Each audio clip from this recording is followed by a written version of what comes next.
Welcome to Smash Fiction, a podcast where we pit fictional characters against one another in a battle of strength or wits, but like the strength of 10 men and the wits of 10 witty people, and see who would win. This week, Gorilla Grodd versus Mojo Jojo versus Winston.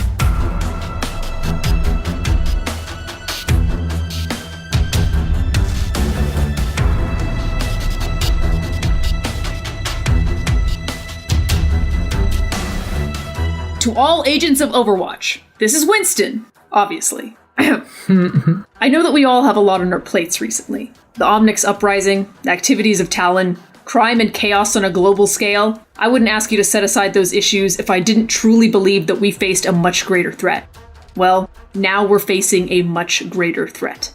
48 hours ago, I detected a rogue alien space station enter into Earth's orbit. I managed to pick up a signal coming from it. Apparently, it once belonged to an alien scientist called Andros, who waged war on the civilizations of his home star system. It seems as though he and his forces were ultimately defeated, partly because this space station had fallen through a wormhole and was lost to him. From what my scans can tell, this station contains enough weaponry, robots, and technology to conquer a planet. Unfortunately, it looks like I wasn't the only one to detect this space station. Earlier today, the European Union reported that one of their spacecraft had been stolen by the telepathic supervillain Gorilla Grodd, who immediately set a course for the space station. Within the hour, astronomers near the American city of Townsville spotted a rocket ship leaving the volcano headquarters of the mad inventor Mojo Jojo. If either one of these criminals were to gain control over the space station and its contents, it would spell certain doom for the population of Earth, and I don't plan on sitting around and waiting for that to happen. Are you with me? Hello? Wait a minute, are you telling me this thing wasn't on the whole time? No time to re-record. I've wasted enough time on exposition already. It looks like I'll just have to stop Grodd and Mojo myself. Onward and upward. Thank you to Dan for writing that Winston opener, and for forcing me to speak in a deep voice for what felt like ages. But back to what we're all here for. Which Smarty Pants symbiont gonna win? I don't know. I'm more into the reptilia class of animals. That is why I, Kit Cold-Blooded Mulcairn, will be your judge for this match. Advocating for Gorilla Grodd is Megan Bob. Stupid humans. Advocating for Mojo Jojo is Dan Mulcairn. If you were to address me by the name Dan Mulcairn, that would be correct, for my name is Dan Mulcairn, and I will only be addressed by that name, which is Dan Mulcairn. And advocating for Winston is Claire Mulcairn. Remember, as an advocate, never accept the facts surrounding your character as they appear to be. Dare to see them for what they could be. Alternatively, I have one more. I don't know which one to do. All right, do one. I made an argument about dog butt sexiness. I'm sure I can do this. Oh my That's the one. Oh, there you go. Time for real talk. Turn my chair around. It's time for off-the-cuff story time with Kit Mulcairn. See, one of the things I love about science is science updates all the time. And I'm all about learning, growing, admitting when I was wrong. Uh-huh. I just want to let the audience know that before this match started, Claire was having a great old time teasing me, referring to gorillas as monkeys. They're all monkeys, I'm just saying. Claire is the one who used the word monkeys the most times before the start of this episode, so she's going to go first. The one whose argument I am most likely to forget. So that's your punishment. All right. Dan, my own husband, who I married with my mouth. That sounds wrong. My husband used the word monkeys in the email referring to this episode. You, for your transgression. You go second. In fairness, the email was titled Monkey Business, which could equally apply to any Smash Fiction episode, regardless of the quantity of simians involved. You go second. All right. Fair. And my sweet angel Bob, my podcast wife, who would never hurt me, had never used it once. So, Bob goes last. Yeah. Right, there's my reasoning for this match. Apes are so rad. With that said, we'll be starting with Winston, but did you know? All of the characters in this match are part of the family of animals called Homidae, and so are all of the hosts. Don't get confused. All shitty humans are hominids, but not all hominids are shitty humans.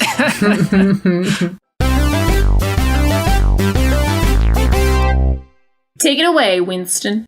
I found a few fan rankings of the smartest characters in the Overwatch setting on various forums, and at the end of all of these discussions, the same character always ends up on top. In a world full of heroic super scientists, including one who helped develop technology that can transform light into solid matter, another who found a cure for aging, and a third who found a way to bring people back from the dead, the fans are more or less unanimous, and I agree with them, that the best scientist in this setting is totally Prime, mate. Ugh. Winston. Oh, it begins. Yeah, you haven't even started. Winston was raised in captivity on a moon base as part of an experiment on long-term habitation in space. Due to unexpected side effects of experimental gene therapy, he gained seemingly boundless potential and enthusiasm for learning that his creators did not anticipate. He was taught the basics of science by his caretaker, Dr. Harold Winston, and instilled with a desire to use science to make the world a better place. But shortly thereafter, some of the other experiments rose up against their human captors and destroyed the colony. During the carnage, Winston made his first invention when he designed and built a spaceship out of whatever trash and scrap metal happened to be lying around. You know, no big deal. And then he successfully launched and piloted that makeshift vehicle to travel to Earth. In terms of his scientific accomplishments when he was actually a working superhero, the lore is, as is often the case when it comes to Overwatch, purposefully vague when it comes to the details, but we get glimpses and throwaway lines about his inventions, and everything I've managed to gather seems pretty damn impressive. He designed a fair amount of the super technology used by various members of Overwatch. Tracer's chronal accelerator harness, for instance, which allows for limited local control over the flow of space-time, was created by Winston. So he invented time travel? Nope. Nope. In terms of the standard loadout of inventions that he's probably going to be packing, in the game he's armed with a mobile shield projector, which he can use to create a super durable force bubble that protects him from all incoming ranged attacks for a short period of time, strong enough to withstand up to 5 direct hits from a rocket launcher before going down, and it recharges every 13 seconds. He has a jump pack which lets him leap many stories up into the air and come crashing down hard enough to make a shockwave that knocks back nearby enemies. This also makes him far faster and more agile than his two opponents in this match, good at quickly escaping from ambushes, pursuing fleeing enemies, and reaching otherwise unreachable areas of high ground. Also, he made a gun that shoots a cone of lightning. And unlike most other weapons in Overwatch, this lightning can't be blocked by Reinhardt's energy shield, redirected by Genji's deflectability, or dodged by the super agility of characters like Tracer. If you're within range, this lightning will cut through your defenses and burn you to bits within seconds. Talk about an attack that's really going to Gorilla. No, stop. But believe it or not, the most impressive invention that Winston might be bringing to bear in this match is his armor. I don't know how it works, but in the animated shorts, Winston seems basically bulletproof, withstanding an endless supply of repeated point-blank shots from Reaper's dual shotguns without any visible damage, and he also shrugs off many shots from Widowmaker's high-powered sniper rifle. And I haven't even gotten started yet. Without question, the hardest-hitting attack within the world of Overwatch is a direct punch from the supervillain known as Doomfist, who, according to legend, due to his massive cybernetic rocket-powered arm, can punch hard enough to level a skyscraper. In a final confrontation with Overwatch, Doomfist punched Winston twice. The first time, he knocked Winston so hard that he went flying back multiple city blocks and into a nearby building. However, undeterred, Winston jumped back to his feet and returned to the fight. While he was away, though, Doomfist had already incapacitated the rest of Winston's squad, meaning that Winston would have to face Doomfist alone. Winston leapt. Doomfist punched a second time, but this time, Winston punched back. Their fists met in midair, and when the dust settled, Winston was the one who was still standing, and Doomfist was unconscious. Marmoset knock you out. Oh. Those are good primates. They are. You know, it might be simian like I'm out of puns, but I'm not. If you want me to stop, you're gonna have to ban more puns. It's like your man drilling into my brain. Fuck. The reason that Winston was able to hit so hard in that fight was that he was channeling his ultimate ability, Primal Rage. You see, when you start beating up Winston, there might be a moment where you think you have him beat, but really you're just making things so much worse. Because when Winston gets mad, well, let's just say you wouldn't like him when he's angry. He glows red, his body grows to about twice its normal size, and lightning starts shooting out of his eyes. All damage that he has sustained is instantly healed, and he gets real strong. This seems like as good a time as any to point out that Winston has won every fight we've seen him get into in the canon story thus far, and they pretty much all go the same way. They fight, they seem to be kind of close for a while, then Winston gets mad and switches into Primal Rage, and the fight is done. The Talon hit squad that invaded his home is torn apart, Reaper and Widowmaker flee in terror, Doomfist is knocked out and taken to jail. We're all super intelligent apes here, but what does that mean? Because there are different kinds of ways to be intelligent. You can be book smart, you can be street smart, you can be smart enough to create fantastical inventions. But there's another form of intelligence that's in surprisingly short supply in this match among Winston's competitors. and that's wisdom. Because you see, Winston doesn't just have the ability to create things, he has the ability to use things to solve problems. There's a moment in the short recall when Reaper seemingly has Winston defeated. He stands over him, gloating evilly, pointing a shotgun at his head and referring to him as Monkey.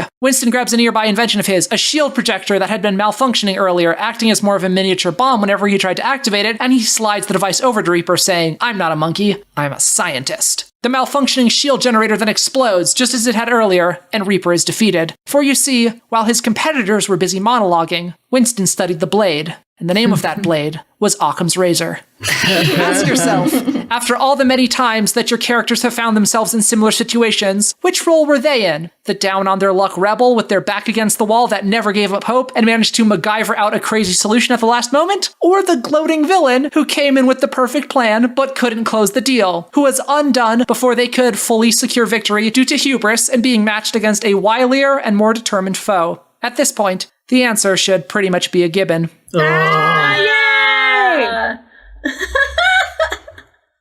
Did you know the largest primates are the eastern gorillas, whose males can weigh around 400 pounds or 180 kilograms for our non-American audience? And they've been recorded as being able to lift up to 1,800 pounds? I should go back to the gym.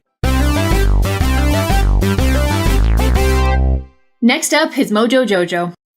The city of Townsville is a terrible place to live due to being constantly under attack from all sorts of nasties. It's no wonder then that it has a trio of supremely powerful guardians, the Powerpuff Girls. Smash Fiction has only ever featured a character from Powerpuff Girls in one previous episode, specifically Surprise Party 1. In that episode, my honorable opposition Claire said, quote, "Generally, whether or not the Powerpuff Girls can defeat the bad guy in a fight is not what the episode is about. Oftentimes, they will defeat villains in like 1 or 2 quick still images and then just move on."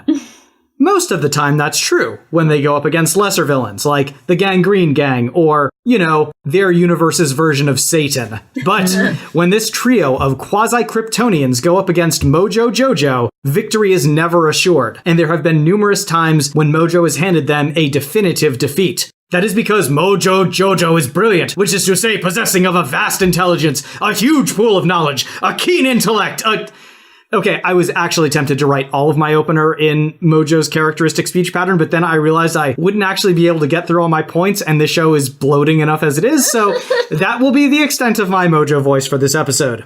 Mojo is very much to the Powerpuff Girls what the leader is to the Hulk. His powers come from the same source as theirs, in this case Chemical X, but where the Powerpuff Girls received strength, speed, and various other powers from that particular substance, Mojo was granted superhuman intelligence. Not only does he come up with new and dramatically different inventions in every episode he appears in, these inventions have a scope and power that far, far outstrips anything that either Grodd or Winston have ever dreamed up. His flying saucer is almost completely invulnerable, taking 0 damage from the combined laser vision of all 3 Powerpuff Girls. And his gigantic robot, Robo Mojo, has a claw large and strong enough to immediately tear a skyscraper in half, and a hammer large enough to crush cars flat. Hell, he uses his genetic engineering skills to create the Rowdy Rough Boys out of random crap he found in his prison cell in about 5 minutes, and they manage to overpower the Powerpuff Girls. But of course, Mojo is far more than simply an inventor. In Forced Kin, he uses his karate skills and an especially hard baguette to fight off a blatant Galactus analog that even the Powerpuff Girls were unable to beat. He has been able to beat many of the villains in the show without even resorting to his technology, including all 5 members of the Gangrene Gang, whom he beats using only a single Captain America-style throw of a trash can lid. The movie shows that Mojo is a cold-blooded chess master. He tricks the girls into creating a lair for him, tricks them into giving him Chemical X, then mutates a bunch of apes and monkeys into a hyper-intelligent army, which he then leads to commit genocide. At the climax of the movie, he uses Chemical X to transform himself into a straight-up kaiju.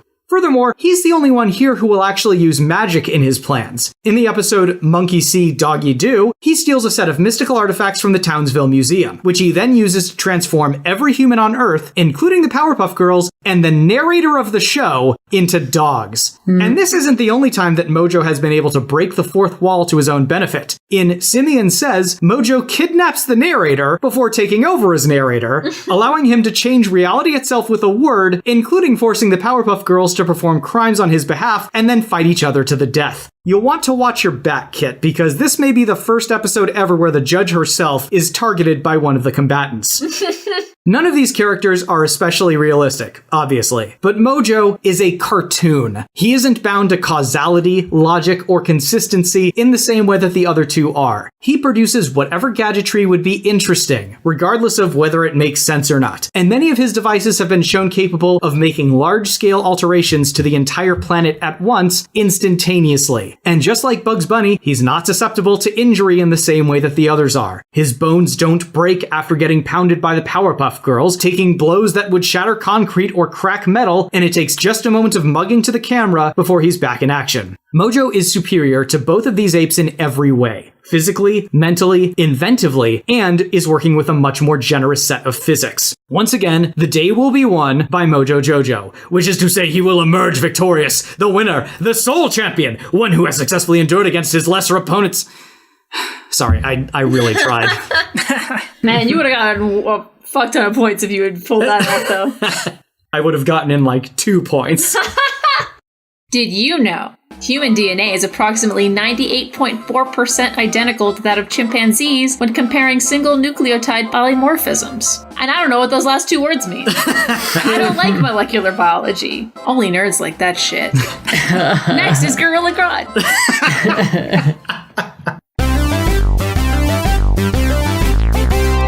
Just so you guys know, in order to make this a match worth having, we decided we wanted Gorilla Grodd in this, but if he could mind control the other 2 apes, then that wouldn't really be a match. So Gorilla Grodd can totally mind control everyone else on this freaking space station if he wants to, just not Mojo or Winston. And he can do other mind stuff to them, like, read their minds or use telekinesis on them, just not, like, actually control them. Yeah. So that way we get a match.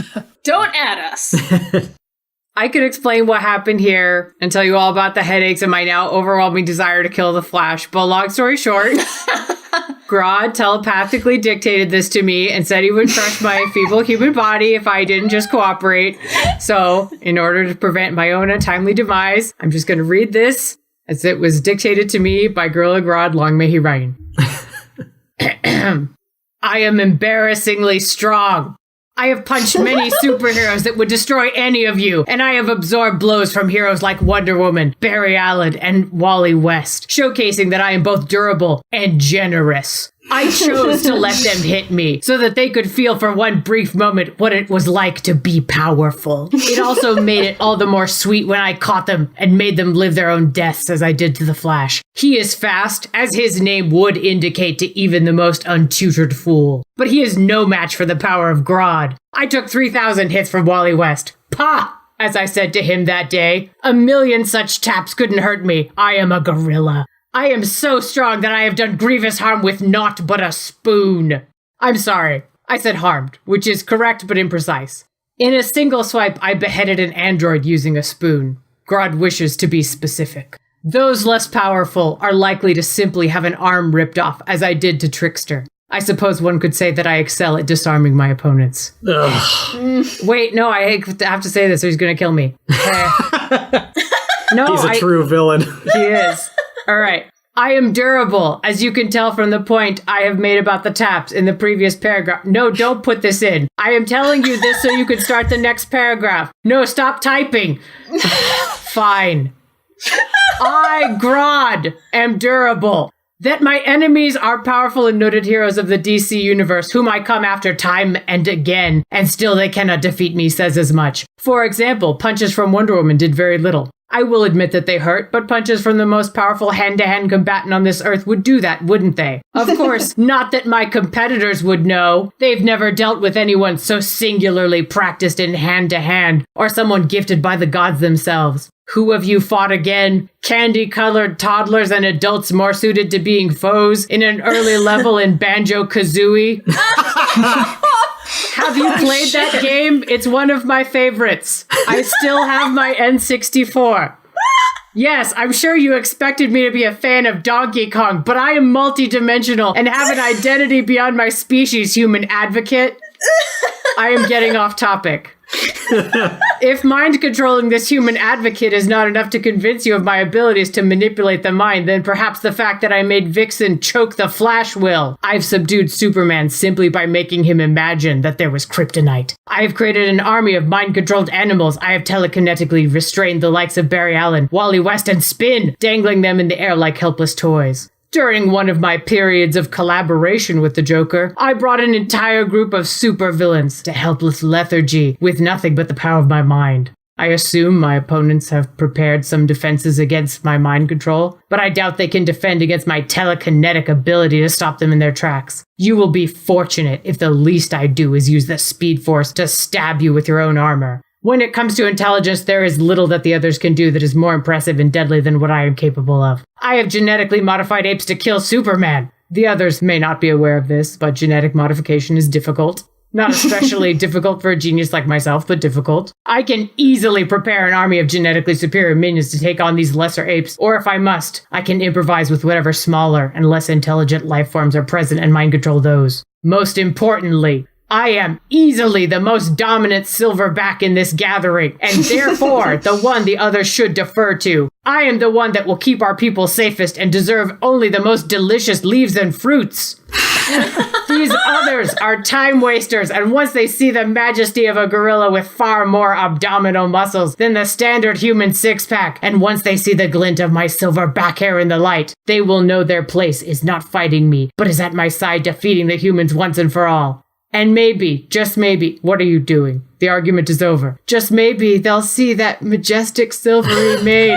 I don't like this! And they'll feel in their hearts that maybe they could not just respect Gorilla Grodd, but perhaps in time learn to love Gorilla Grodd? Okay, that's enough of that. Avenge me.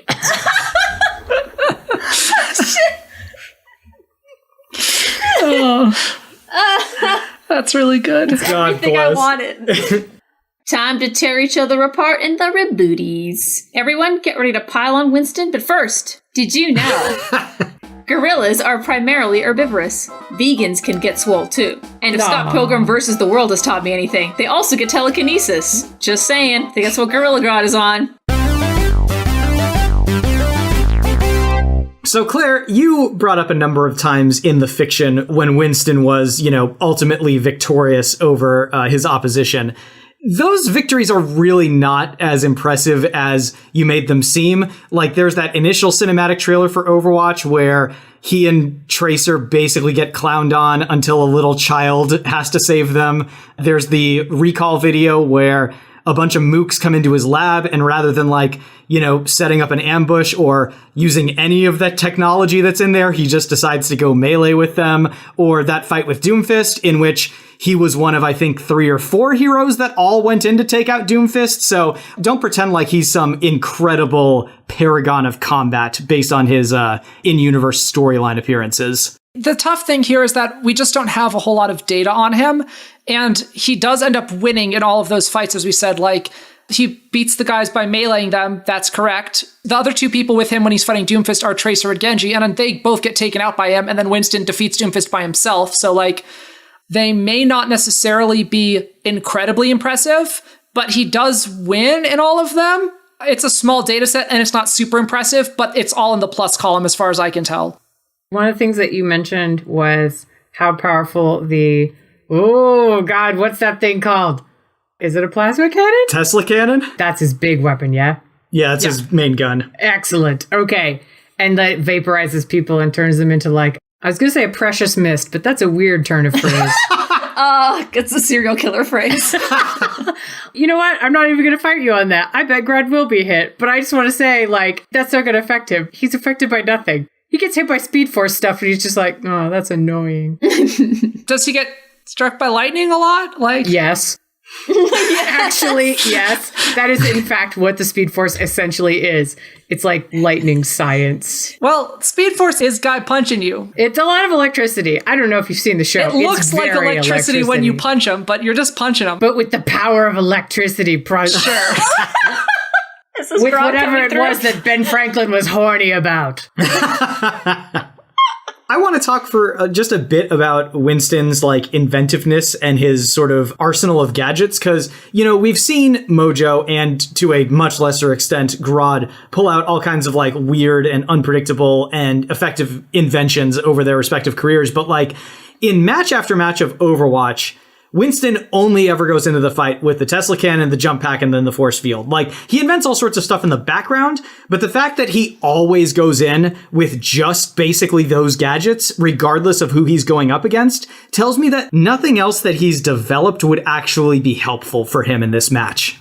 Well, part of that's just, you know, restrictions of gameplay of Overwatch. You know, he can only have one set of equipment because that's just how video games is. I don't necessarily think it's that big of a deal if that's all that he ends up bringing to this match, which I'll admit, like, there's a fair chance that he's not going to have any other special inventions apart from that. But as we established, there's the stuff that we're going to find on the station, and he's very much the type to, like, rig something up based on what he finds on the station. I think that would be very in character for him.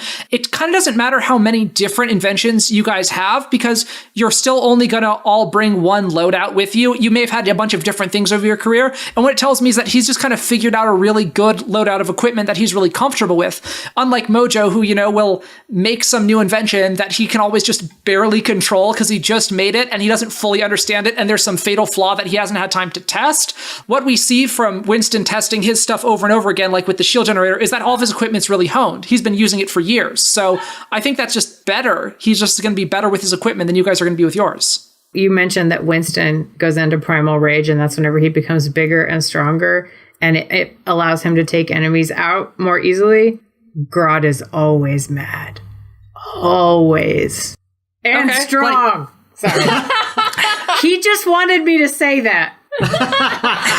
I mean, I guess that's fine, but the thing is, this is a three-way match. Playing Magic the Gathering has taught me that the one who comes out looking like a threat at the beginning doesn't usually end well for you. The one who, like, comes out appearing to be not hitting quite as hard and who seems to get taken out early and who seems to not be much of a threat, but then is capable of making a big comeback, that's the person who wins. Grodd is this, you're right, he looks a lot more threatening. He's bigger and stronger at first, and so everybody's gonna be fighting him. Mojo's gonna be fighting him. He's gonna get, like, backhand Winston. He's gonna fly across the room and be like, oh no, I am defeated. And then they're gonna fight each other for a while, and then Winston's gonna get back up and get all rah and, like, come back at him. So, like, I think it's a good thing that I don't appear as strong at the beginning of the fight. Grodd respects your cunning. The one thing I will say is Winston here, I think, is the one who is most regularly seen with an actual team of people. You know, again, it's sort of like what I was saying in the Sombra episode, is that, like, we only ever see him with a team of, like, several other superheroes against a team of several other superheroes. Mojo fights three almost Superman level characters who are all coordinated and against him at the same time every episode. He's working with much worse odds, and he comes extremely close to victory against the Powerpuff Girls every time, and often hands them a definitive defeat depending on the episode. I mean, he still does lose every time, and once again, there have not been very many stories with Winston, so I don't have very much to draw from, but based on some gameplay things, you can tell that he actually can take on larger groups by himself. There are other modes, like some of the Archives events, like Uprising or Retribution or Junkenstein's Revenge, where it's proven that the Overwatch characters can fight enormous waves of enemies and, like, boss monster, elite enemy kind of things coming at them over and over and over again. And so, like, that's a thing that happens in the gameplay where you're, like, very much outnumbered and pretty much by yourself a lot of the time, fighting against overwhelming odds. So, like, it's a thing that he's done, and he's definitively won a lot of stuff like that, like the Omnic Crisis, where the Overwatch team was fighting against huge armies of robots all at once and giant mechs that they had to take down, you know? And they did it, and they stopped the Omnic Crisis, unlike Mojo, who, like, kind of is winning at the midpoint of a lot of episodes and might, like, sort of win, but does always lose by the end. Did you know? The English name primates is derived from the Latin word primus, meaning prime, or first rank. The name was given by Carl Linnaeus because he thought primates to be the highest order of animals. He probably meant highest in the self-important human kind of way, but I like to think of it in the 420 kind of way. Where's the lie? Time to pile on Mojo. Mojo Jojo is too nice. He goes and buys groceries. There is the episode where he ends up like babysitting the Powerpuff Girls, and like they just kind of break his will down, and he can't like be mean to them anymore because they're just too demanding, and he like doesn't have the follow through to be evil to them, and just like gives up. I don't want Grodd to kill you, but I'm really afraid that's what's going to happen. Well, look, Mojo never like shies away from attacking the Powerpuff Girls or like doing actual physical harm to them because he's very smart, he's very bloodthirsty, he's very good in combat. He's not as good at babysitting, and he respects the infrastructure of Townsville to, you know, not want to commit crimes every time he needs to go pick up a bag of popcorn. So, you know, I feel like he chooses his battles. And again, not great at babysitting. So, you know, unless Kit wants to revisit the lightning round from Aquaman versus Namor, I don't really see that coming into play. I think it's going to much more likely rely on his inventiveness and combat skills, which are exceptionally high. I think that Mojo Jojo is kind of like the underpants gnome of supervillains in a lot of ways. It's like, make an enormous doomsday weapon, question mark, profit, like a lot of the time. He does a lot of big outlandish plans, but there's never really follow through, and they usually have a lot of exploitable weaknesses, or they end up hurting him as much as they end up hurting his intended target. Like the time that you talked about where he granted super intelligence to a bunch of primates in the Powerpuff Girls movie. They all immediately betrayed him and were fighting each other and him, and he was too busy trying to stop all of his own creations that he couldn't actually like get anywhere. And the Powerpuff Girls were like cleaning up his mess for a while and then just beat him up and were just basically mildly inconvenienced for a while, but he never really achieved his goal. Well, so canonically speaking, the Powerpuff Girls movie is like the first real adventure that the girls have, and it's definitely the first time that they meet Mojo Jojo, and it's also his first supervillain plan. Yeah, the guy's gonna make some mistakes his first time out of the gate. Like, I'll bet Winston's first invention wasn't a slam dunk in the way that his also, later inventions do. His first invention was a spaceship that he used to escape a moon base, so sure. Screw you. But hold on. And you were also talking about it was like, oh, he could trick the Powerpuff Girls into building stuff for him, which, by the way, they have the minds of preschoolers, and they were born like 2 days ago at that point. But it doesn't get better for him later. Like the time where he turns everyone into dogs, he turns the Powerpuff Girls into normal dogs that don't even have superpowers. They're just little puppies. And then he just starts laughing and holding his like dog idol above his head, gloating. And then one of them bites him in the butt and he drops the magic dog idol and it shatters and everyone turns back. He didn't like put him in a cage or do any, like he didn't like follow through, you know, stick the landing on the plan. He just turned everyone into dogs and was like, I did it. So that Monkey See Doggy Do episode was the first episode of Powerpuff Girls. Oh my gosh. So again, that would have been maybe his second outing as a supervillain. I think that a much more exemplary instance of what Mojo Jojo is capable of now was in the final episode of Powerpuff Girls called The Powerpuff Girls Rule, in which Mojo gets a key which grants him domination over the world, and then goes up to a machine which he had already invented. Like, this thing already existed. He puts the key in it and turns it. There's like this wave of light that encompasses the world, and this wave of light ends world hunger, stops global warming, saves the whales, cures all disease, brings about world peace, and gives everyone a free puppy. All of that happened instantaneously with the machine he already had. That is an example of what happens when he is able to follow through, when he is not up against three girls with the powers of Superman. I'm all for saving the whales, but giving everyone a puppy is irresponsible. I think Mojo Jojo is going to see Gorilla Grodd and go, I've been thinking too small. Townsville, no, I should be focusing on a lot more world domination and not just starting with Townsville. I should be starting with the world and then work my way back. This guy's got it going on, and then like want to be friends with him and team up. I mean, he might want to subjugate Gorilla Grodd, but... Ooh, no, Gorilla Grodd's not into that, sorry. I think what he's going to start with is this space station that he's then going to use to conquer the planet. So you talked about the fact that he's able to survive getting beaten up by the Powerpuff Girls all the time, and that's true. He doesn't die, but you don't necessarily need to die in order to lose this match. You just have to be incapacitated, taken out, like hauled off to jail. And that happens to him very easily. One punch or whatever, like, and it doesn't even have to be a Powerpuff Girl punch. Like, as I say, dog bite. Like, he gets incapacitated by all sorts of not that impressive things. Yeah, cartoon physics mean he's not going to die, but he is still going to be incapacitated from like a good old primal punch from Winston. I don't know, man. Like, the Powerpuff Girls are able to basically knock over buildings, and like, there's this one part, it's the one where Bubbles ends up thinking that she's Mojo Jojo, and like, both Blossom and Buttercup think that Mojo was behind this, which he wasn't. They kind of take turns, like, holding him by the shirt collar and punching him in the face, like, repeatedly. And this happens multiple times, and he just gets mad. These people can destroy buildings, and they keep punching him in the face multiple times. I feel like his cartoon durability is going to be much, much greater than anything that we see Winston or Grodd survive. If only Winston punched somebody who could punch buildings and their fists met in midair, and we figured out who was stronger by the two of them punching each other. Yeah, and one of them had gotten worn down by Tracer and Genji for like 3 minutes straight beforehand. Lame. No. They did nothing. What I learned is the Powerpuff Girls interrogate through torture. They sure do. I mean, they're kindergartners. What do you expect? Humans. The cruelest animal. Did you know the bony ridges above primate eye sockets reinforces weaker bones in the face that are put under strain during chewing? Or being punched by the Powerpuff Girls. Thanks for existing, eyebrow ridges. Finally, time to pile on Grodd.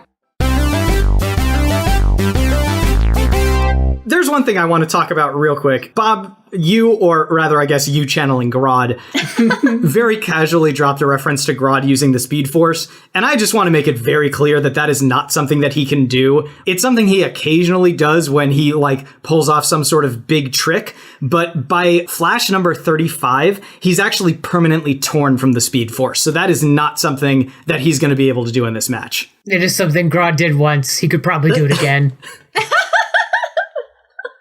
Grodd's a very frustrating character to research because he seems very smart in a lot of ways. Like, I heard all this talk about him before I went into researching him about like, oh, he's such a genius.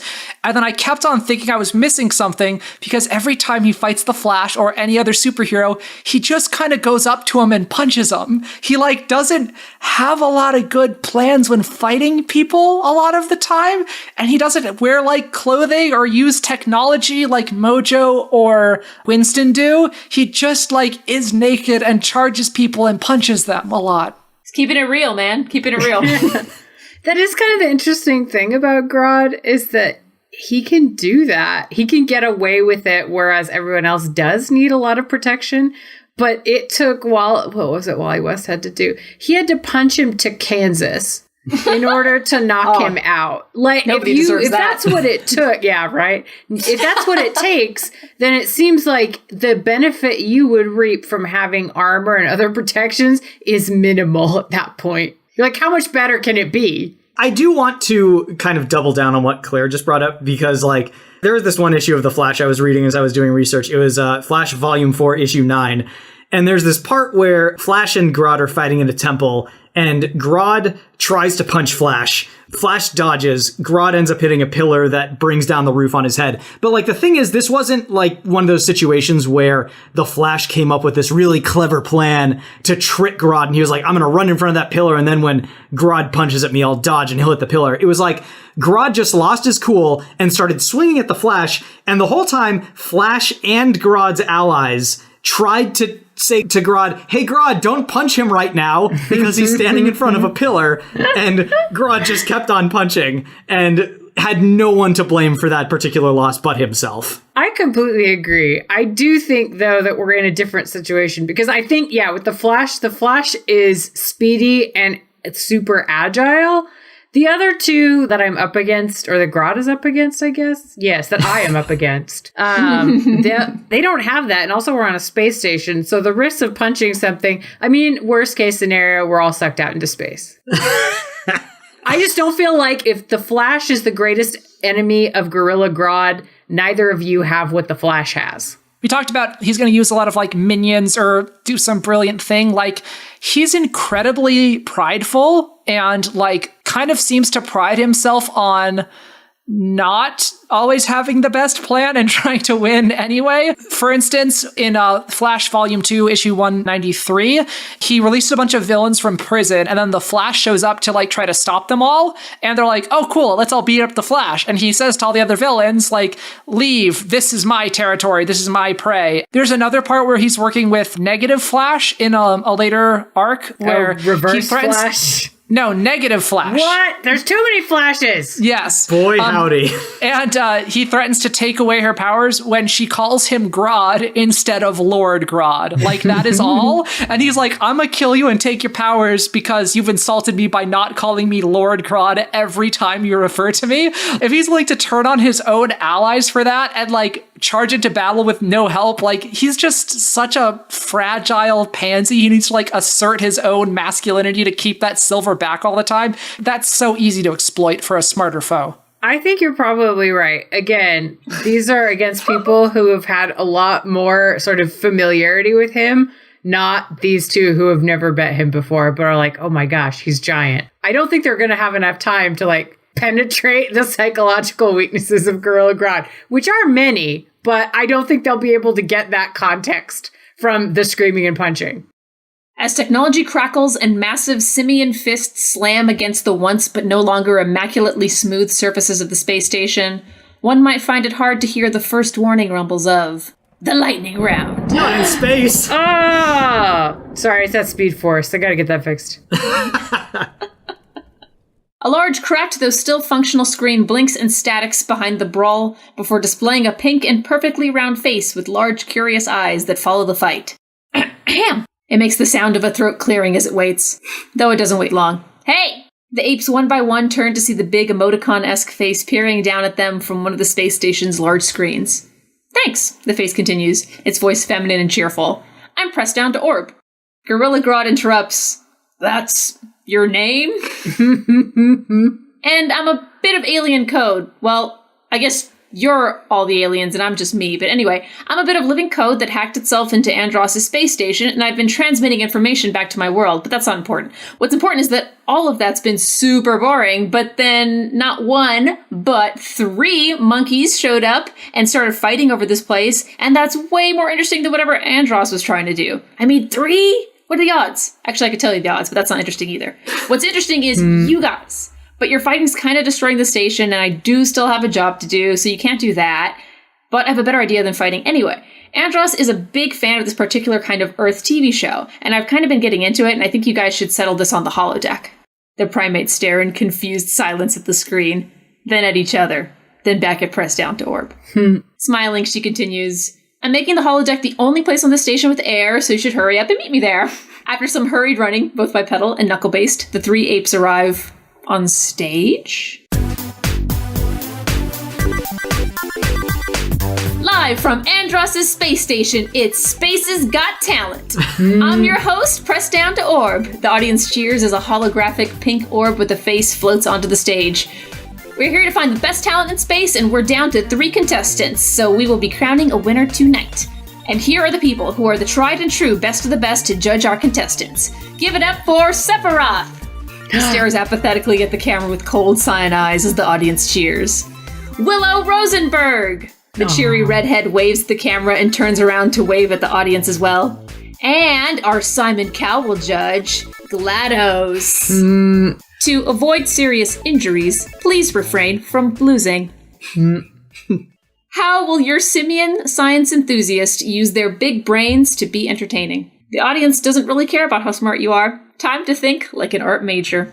What is your talent? Which 2 judges will you appeal to the most and why? And I know it's not that kind of show, but give us a little glimpse into what you're up to backstage as you're waiting your turn. Are you preparing? Trying to psych out the competition? Criticizing the lack of bananas available at the guest services table? Surprise me. All right, and we'll be starting off with Gorilla Megan Grodd Bob. Take it away. It's a single spotlight, and in that spotlight is like a willow. Paint me a word picture. A willow tree, and there's like a fake brook next to it. And then out from behind that tree comes Gorilla Grodd, wearing a doublet and hose, and some pumpkin pants. It's a lot of brocade. So much brocade. And then from behind his back, he pulls out a lute. And he sits down beneath this tree just to silence. And all you can hear is the faint, they piped it in, the sound of like that water and then the wind rustling in that willow tree. And then he starts to play that lute and sing some sad Renaissance songs about love going real bad and people like dying of the plague or something. And everybody just goes silent because they've never seen anything like it in their entire life. They didn't know that they could feel this deeply about something so bizarre. So he doesn't do the hey nani nani bits. He does not do those. He mind controls everybody in the audience to do the hey nani nani bits. So it'll be like, and then everyone in the audience just sort of murmurs, hey nani nani. As far as judges appealing to, I think Willow's going to feel this a lot. I think Sephiroth is going to feel this a lot despite his better judgment, because deep inside, he's an emo. He can understand a sad Renaissance lay. Honestly, I think Sephiroth is going to have to restrain himself from joining in, because I think deep inside, he too is a lute-playing fancy boy. And backstage, he's not talking to anyone because they would degrade his craft. He's not going to sully this art form with engagement with other people as though this was some sort of, entertainment. It's not. It is what lies at the very core of the soul, be you human or ape. Thank you. Wow. That was a very unexpected direction, Bob. Yeah. I'm sorry, I had an image and I was like, I don't know, I went to the Red Fair last weekend. Things have happened, I guess. Those who are not sobbing are going wild. Are they sobbing because they were mind controlled or sobbing because they're like medieval or Renaissance songs are so good? We'll never know. Next up is Mojo Jojo. All right. So as we learned in the very episode in which Mojo ended up being a babysitter for the Powerpuff Girls, Mojo is actually a very skilled teppanyaki chef. Okay. So he's going to really like that part a lot. It's really great. Yeah. So he's going to be bringing out like this big hot griddle, and he's going to, spread out some meat and some various vegetables on it, and he's going to start flipping them in the air. He's going to make like a volcano out of onion rings and pour some oil down the center and light it on fire. He's going to flip stuff in the air. He's going to flip some shrimp into the judges' mouths from across the room. He's doing all this stuff, and all the while, he's constructing a very delicious little plate of small portions of perfectly cooked and seasoned food. So by the end of this very impressive and pyrokinetic show, he has this one plate of food, and he looks at the three judges and says, "Well, I'm afraid that I only created one plate of food, but fortunately, I am not the only chef here." And the curtain retracts, and you see that the giant Robo Mojo has been behind a curtain this whole time and has been slaved to Mojo Jojo's movements via a circuit that Mojo implanted in his brain and in Robo Mojo. And so the whole time that Mojo was performing all this impressive teppanyaki-style food preparation, his robot was doing the exact same thing, and so now they have two plates of food. They set one down in front of Sephiroth. They set one down in front of Willow. Both of them eagerly begin to dive into it. And then Mojo turns to GLaDOS and says, "Well, I'm afraid I only had the one robot, so I was only able to make 2 plates of food. But I have gotten you another present, GLaDOS. Inside the plates that I made for your fellow judges were similar mind-controlled chips. And so now I give you the other half of the mind-controlled chips. So now you may have Sephiroth and Willow as your mind-controlled slaves. You are welcome, and I gladly accept my first place." All right, appealing to GLaDOS. Does Mojo do any bullshit backstage? Oh, I'm certain. It's the sort of thing where if they ever have the cutaways to, like the confessional booths. Uh-huh. Oh, yes. it's always just a cutaway to the same monologue, but just different parts of it. And it's only him introducing himself. And it just goes on. They have like 20 straight minutes of his introduction, and they were like, we need to cut this down. And so, yeah, that's all they were able to get out of him, but they just keep cutting back to it. A monologue of Mojo, it's like the number pi, where like That's right. it keeps repeating and like having the same things in different order, but yet it never repeats in exactly the same way. Yes. And so it never enters an actual loop. So does his little like title card at the bottom of the screen is just like a scrolling marquee? Yeah, it's like a news sticker.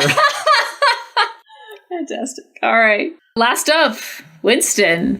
You know, Winston is last, in the lightning round, so I think he's probably going to be going up last. So I'm going to talk about what he's doing backstage first while the others are doing their thing. I think he was checking out the spread they had back there at Craft Services, and he managed to put a little something together where he grabbed some bananas, and he got his Tesla cannon and was using them to deep fry the bananas. And then he also covered them in peanut butter, which is, his signature. And he's been sharing those with Gorilla Grodd and Mojo, and maybe also, sending some out to the judges to like butter them up a little bit. When he actually gets out on stage, he is going to use one of his talents that he's shown to be very good at, because it's one of his emotes in Overwatch, which is that he can make shadow puppets with his feet.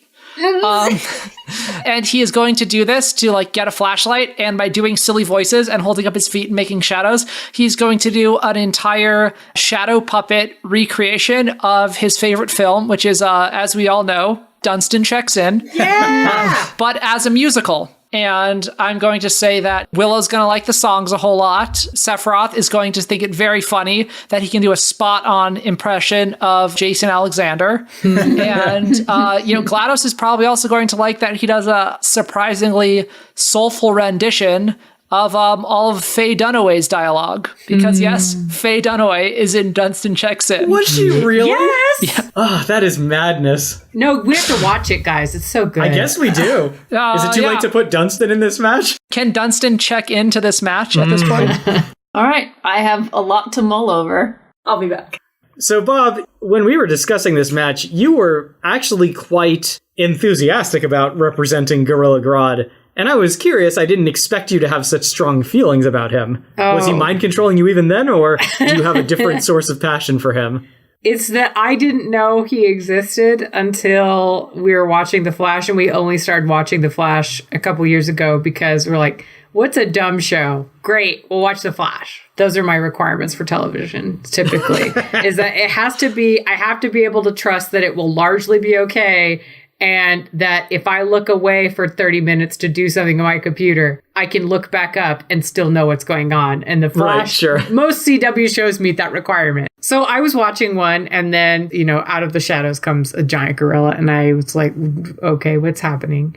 And I think Neil said, yeah, that's Gorilla Grodd. And it's going, that can't be. That's not a name of something.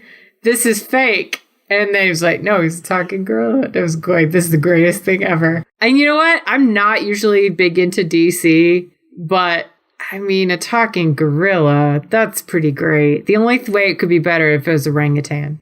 Did you know, Bob, that at some point during its career, DC had to put a limit on the number of apes that they allowed on their comic book covers in a given period of time because everyone was doing it? Yeah, apparently the source of this weird trend was that there was some market research somewhere that said a comic book will sell better if there's a monkey on the cover. They found some trend. And so everybody's like, put monkeys on the cover of everything. Are either of you big into Flash comics? Because Gorilla Grodd's mostly 90% Flash villain. I read The Flash on and off a little bit. He's never really been one of my favorites. I really like Wally West, but Barry Allen I think is kind of boring. I've been familiar with The Flash and Gorilla Grodd in some larger DC big crossover event thingies, and this is my first time actually sitting down and reading a bunch of Flash comics was preparation for this match. The Flash it's so much weirder than I thought it was gonna be. Oh, yeah. It's really silly, and I don't necessarily mind that, but So many of the villains are really comedic. It's like it has a very different tone than I thought it was going to. The Flash's whole rogues gallery is just a bunch of weirdos. It's really what it is. And it alternates between that and then just like the saddest, like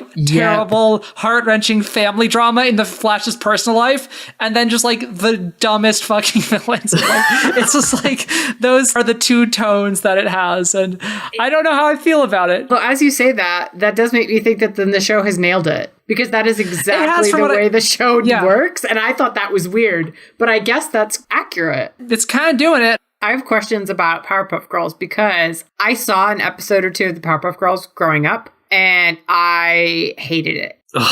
Why is that? I think the animation really bothered me, especially because it did something early on that shows now do more regularly, which is the spit spray from the punch. Okay. And I found that so aesthetically appalling as an 8-year-old. Was going, that is obscene, and just why would you bother to illustrate that?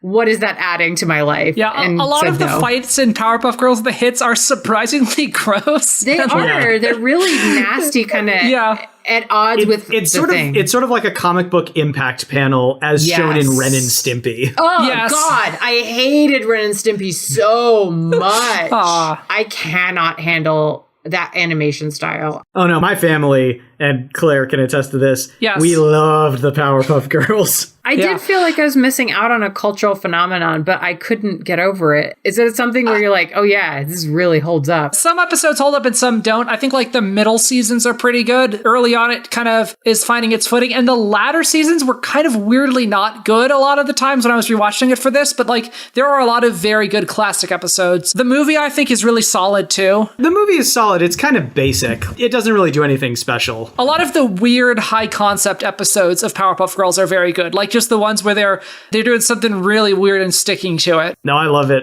So, it's a really fun match, y'all. I hope y'all have fun too. I'm gonna break down the thoughts for you.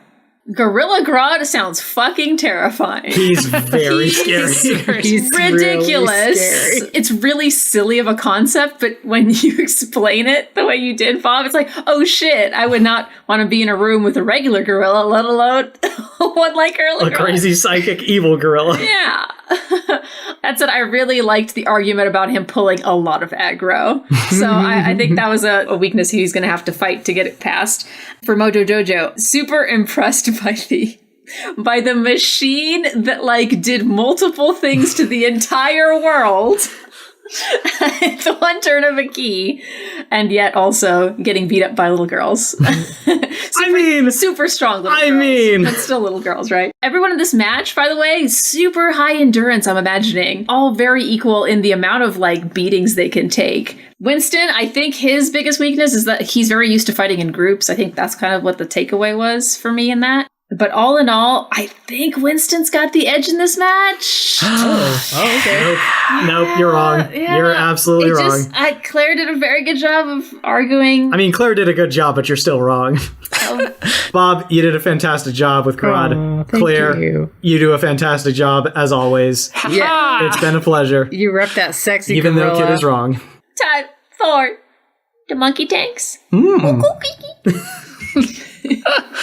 Just want to announce, it's official. Bob is joining us at PodCon. That's right. That is in Seattle in January. 5 out of the 6 of us will be there. If you are going to PodCon or if you are going to be in and around the Seattle area, hit us up and we will hang out. Does this mean I have to come now? I think it does. You do have to come, my dude. I feel like if you can make this happen, I think this will be the first time that all 6 hosts are in the same room. That's true. It will be, yes. That is true. Liz Logan does not descend from space very often. Yes. That is true. All right, I'll see what I can do. Oh, that'd be crazy. Yeah, January 19th and 20th in Seattle. Let us know if you are going to the con or in the area, and we will do our best to meet up with you, all 6 of us, including the Mad Space Judge, Liz Logan. Holy shit. Tell your friends. I know. I cannot express how rare of an event that is. I don't believe that Liz is real. I think you're going to have a cardboard cutout, and then you're just going to do a voice. All right, other announcement. My Patreon bonus content is out. The patrons wanted me to draw that sweet little scene between Skeletor and Luna, where she brings him muffins, and I decided to make a little picture of Skeletor trying a muffin. It's very cute, and I'm glad I got to make something so wholesome for you guys. It's really sweet. It's really, really cute. That is November's bonus content. In December, the bonus content for Patreon will be another one of Megan Bob's fanfics using characters that were selected by the patrons. Yes. So look forward to that in a week or so. Over to Twitter. Over to Twitter. Thank you to Earth Mofo, Jake the Fake Jake, Daniel Blake. Oh, that rhymed. That was pleasant. Sean Boyd, Icon Jade, Cosplay Devotee, Cosplay Fiend, Florian, Fat Blunt 69. Fat Blunt 69. For Tabari, Matias Dotimes, Neil Butler, and Cool Down Now is thankful. Oh, 'tis the season. Over to Tumbles, thank you to Changing Shades, Sid Rabbit Blog, and Secretly a Skeleton. Shh. Over to Facebook, thank you to Jeffrey Ketchum and Robert Ramsey. And thanks also to Press Down to Orb, who was our featured patron this match and was transformed into a game show happy alien AI. It's a little Kirby looking. Yeah. So Because Kirby is her icon a lot of the time. yeah, so it's a like, oh. digital Kirby that runs a reality show. Yay. Which is very true to life, I'm sure. She got this, of course, by becoming a patron of ours over at patreon.com/smashfictionpodcast.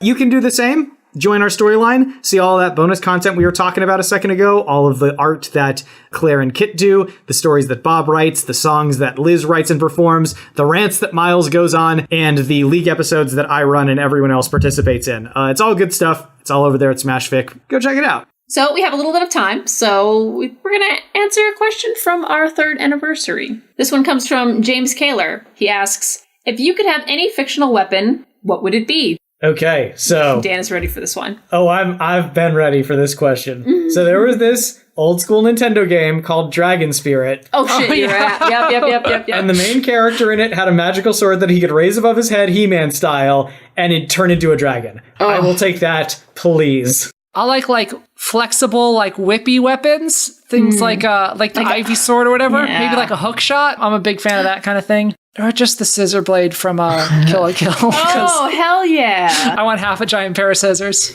I was just going to say the hook shot as well. But then I remembered that you had said something about the Keyblade. That's a good one. Yeah. Doesn't it? That's very you. Yeah, it does nice things. I am unfamiliar with it, but it sounded pretty rad the way you described it, so...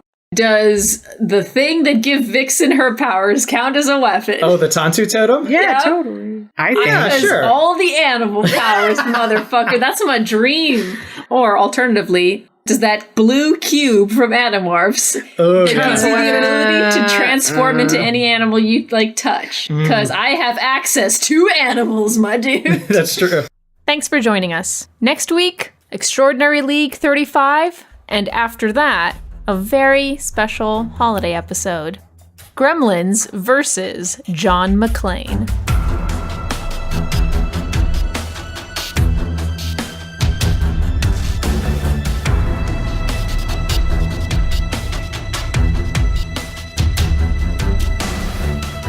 Smash Fiction is produced by Miles Schneiderman and production assistant Sharon Schneiderman, with logo design by Claire Mulcairn. Special thanks to Kevin MacLeod of the Clan MacLeod at Incompetech.com for our theme song, Hitman. You can find us on Twitter at SmashFic Podcast and search for the Smash Fiction Podcast on Facebook, Tumblr, and YouTube. Subscribe on Apple Podcasts or your podcatcher of choice, and if you leave us a good review, we shall become more powerful than you can possibly imagine. Smash Fiction is made possible thanks to our supporters on Patreon at patreon.com/smashfictionpodcast. Please consider donating as little as $1 each month. It helps us keep the show going, and we have great rewards and extra content for those who help us out. If you have any suggestions, feedback, or other contributions, send them to us at smashfictionpodcast@gmail.com and help us continue the fight.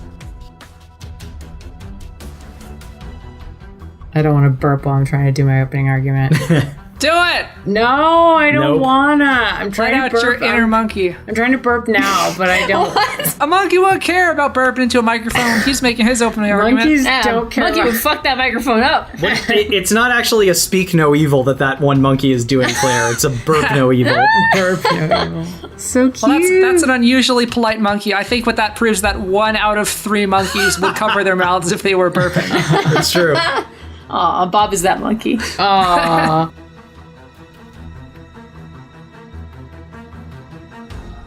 I want more wholesome Animal matches, damn it. I had to This work one hard to didn't make it. involve any animals going over waterfalls. But we know gorillas are very sweet to small kittens. So Yes. gorillas would not have let kittens go over waterfalls. No, not at all. Miss you, Coco. Also miss you. Shout Many out. copies of Milo. Miss you, Milo's 1 through 4.